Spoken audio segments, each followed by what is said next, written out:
Hello hi అండి అందరికీ. మన సంస్కృతిపై గిరిజ లైక్ చేయండి, షేర్ చేయండి, సబ్స్క్రైబ్ చేయండి.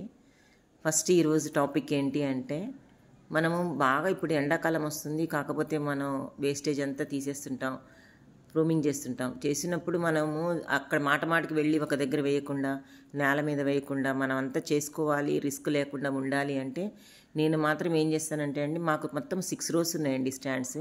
ఒక్కొక్క దాని మీద 7 టబ్స్ పెట్టుకున్నాను అనమాట.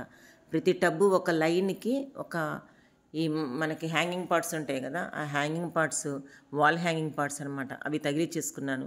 చాలా ఈజీగా అనిపిస్తుందండి ఇప్పుడైతే నాకు.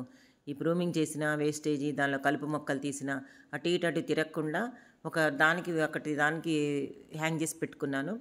అది ఎక్కడెక్కడ ఉన్నదంతా మొత్తం ఆ లైన్లో తీసుకొచ్చేసి మొత్తం దానిలో వేసుకుంటాను అనమాట. అది నిండిపోగానే మళ్ళీ తీసుకెళ్ళి మొత్తం ఒక డస్ట్బిన్లో పెట్టుకోవటము, లేకపోతే దానిలో ఉన్న మంచి ఆకులు ఏమైనా ఉంటే మనకి కంపోస్ట్ కింద వేసుకోవటము, అలా చేస్తూ ఉన్నానండి. కానీ నాకు చాలా హ్యాపీగా అనిపిస్తుంది. మనకి టైం సేవ్ అవుతుంది, మాట మాటికి తిరగకుండా ఎక్కడికక్కడ మనం చక్కగా నీట్గా చేసుకోవడానికి ఉంటుంది.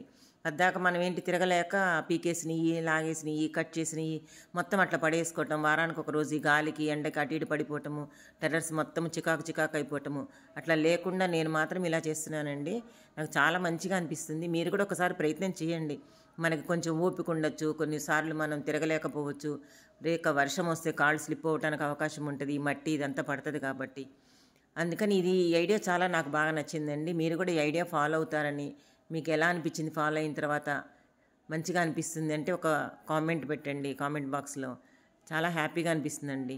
చూడండి, ఇది డస్ట్ ఎక్కడికక్కడ ఏ స్టాండ్కి ఒక్కొక్క స్టాండ్లు అనమాట, ఎక్కడికక్కడ అలాగా పెట్టుకున్నాను.